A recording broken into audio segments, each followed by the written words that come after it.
So with another round in the bag, the top 8 is as follows. Sitting on top of the league still are the Penrith Panthers on 22 points. Joining them on 22 at second are the Broncos. On 20 points by themselves are the Melbourne Storm at third. The Bunnies round off the top 4 on 18 points, followed by Cronulla, New Zealand and Canberra Raiders from 6 to 7, all on 18 points as well. And to round off the 8, we have Manly on 17. Now in terms of our performance last week, pretty mid. We went 4 from 8 in our selections, and that was the same with OddSquad Bakery. We got 4 try scorers with Turbo, Graham, Cobbo and Edwards all saluting. Mind you, Dylan Brown didn't end up playing. I was out of the loop with that whole situation. But yeah, round 16, another bye round. We have byes for the Bronx, the Dolphins, the Dragons, the Bunnies, the Raiders, the Titans and the Waz. Let's take a look at the fixtures.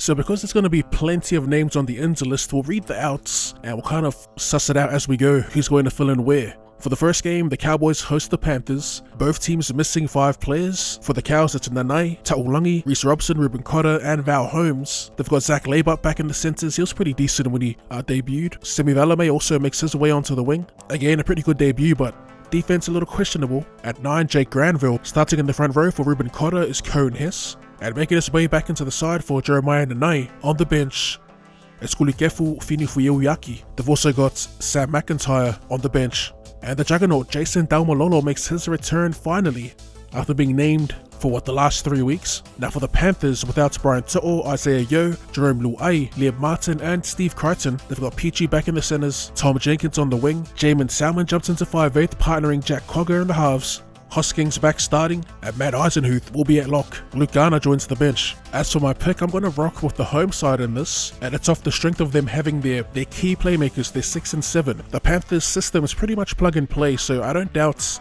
that Salmon and Cogger can get the job done. But we've seen them look pretty flat in the past without their playmakers, given how shaky their offense has been this year, even with Cleary and Luai. I don't know, I just like them in this matchup. We could easily see Penrith come out and tackle their way to a dub. We could see Chad Townsend have a day out. I'm banking on that.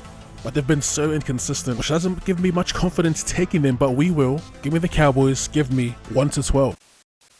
The first for 2 on Saturday, we have the Newcastle Knights at McDonald Jones Stadium taking on the Sydney Roosters. Ins and outs started with the Knights here. Greg Marzu's been stood down due to disciplinary reasons, and also Tyson Frizzell will be in the sky blue. So on the wing for Marzu, they've got Enari Tuala. And coming in for Frizz, Dylan Lucas gets shifted to the right. For the Chooks, they'll be without James Tedesco, Lindsay Collins and Matt Lodge. Joey Manu moves to fullback. Thank the league gods he ain't in the 6, that's all I'll say about that. So Luke Keary moves back into the 6 and Sandon Smith gets a shot in the 7. Filling in for Lindsay in the front row, we got Nat Butcher. Interesting. Sitili Tuponua moves back into the back row. Now Fahu White jumps into lock.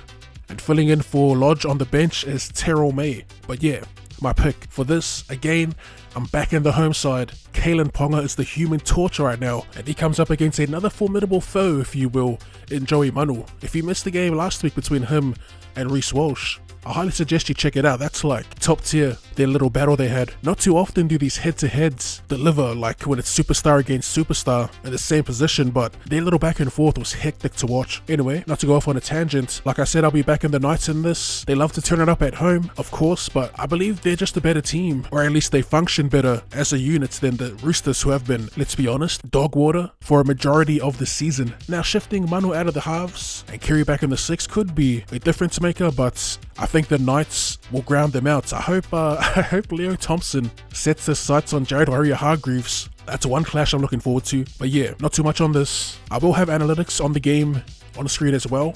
And from time to time, I'll factor it into my tips, but we're mostly going week to week performance based and vibe, if you will. But yeah, Knights at home, we'll take that by 1 to 12.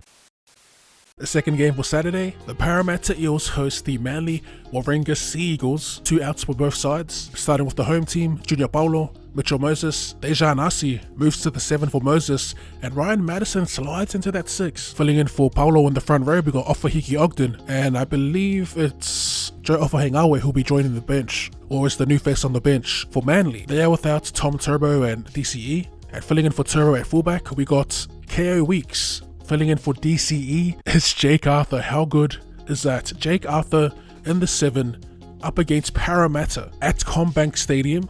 If the league gods exist, they'd be back in Jacob Arthur to get the dub and absolutely give it to I'm not going to say all the Parramatta fans, but there was a small, loud minority that were just filthy, acting putrid towards Jacob Arthur. That stuff you hate to bloody see in our game, but unfortunately does exist in sporting culture. I'm actually going to back Manly in this game, and not because of that incident, although I do love the narrative. Mitchell Moses is a massive out for Parramatta. Without his influence and playmaking, I can see them struggle here. So I will be taking Manly. We'll be taking them by a small margin, 1-12, and yeah, let's move on. Now I assume they split the games in two, but there's actually 3 games on Saturday, and the final game for Saturday night, so we have the West Tigers hosting the Melbourne Storm. There's a bunch of outs for both teams. For the Tigers, it's mostly due to injury. They'll be without Api Koroisau, Dane Laurie, Luke Brooks and Stefano Utuikamanu. In the halves, they have Stafford Doa and Brandon Wakeham. Jake Simpkin fills in for Api, and it's actually for Noah Bole, who gets shifted to the front row with John Bateman going to lock. I like that change. For the Storm, they're without Munster, Welsh, Gatoa, Grant and Coates. They have George Jennings coming onto the wing for Xavier Coates, Jonah Pizzett for Munster, Bronson Garlick for Grant, Sims in the back row for Gatoa, and joining the bench they have Alec McDonald. Now, it's a pretty tough game, massive outs for both sides, but the Storm still have decent halves. I mean, they still have Jerome Hughes, who will be captaining. He is out of form, but it's enough for me to slightly take them. Zero confidence at all in any of these teams to get the win, but we will side with the Storm on the road. We'll take them in a tight one, 1-12. In the final game of the round, we have the Cronulla Sharks hosting the Canterbury Bankstown Bulldogs. The outs are nice and short, both teams are missing one player. For the Sharks, it's Royce Hunt. So starting will be Oregon Galfusi, and joining the bench will be Thomas Hazelton. For the Doggies, they're without Josh Adokar, and they have a handy replacement in Braden Burns. Alright, so we're going to go hard and fast with this and take the Sharkies. They've been pretty disappointing these last couple of weeks, losing to the heavyweights. I backed them last week to get the win in Melbourne, and man, they were pretty awful. Back at home, they're due for a nice bounce back, and I do reckon the Dogs will make it a contest, but I ultimately have the Sharks pulling away in this. Their back fives have been a little quiet these last few weeks, and they've been the backbone of the side. So yeah, I'm expecting big performances from their back five in particular, and of course Nico Hines, who did, as we all know, get left out of Origin 2. I'm on the Sharks bandwagon for this game. Back at home, near full strength, give me 13+. So to wrap the round, our picks, we're taking 2 upsets. We're going to go with the Cowboys, the Knights, Manly, the Storm and the Sharks. For the bakery, we've gone to players that pulled for us previously, and that's Edwards, Fitzgibbon and Nick Meaney. And a couple omens in Jacob Arthur, Nico Hines. As always, let me know your tips in the comment section down below, and if you enjoyed that, be sure to run and share that like button. Thank you for tuning in, and I'll see you later.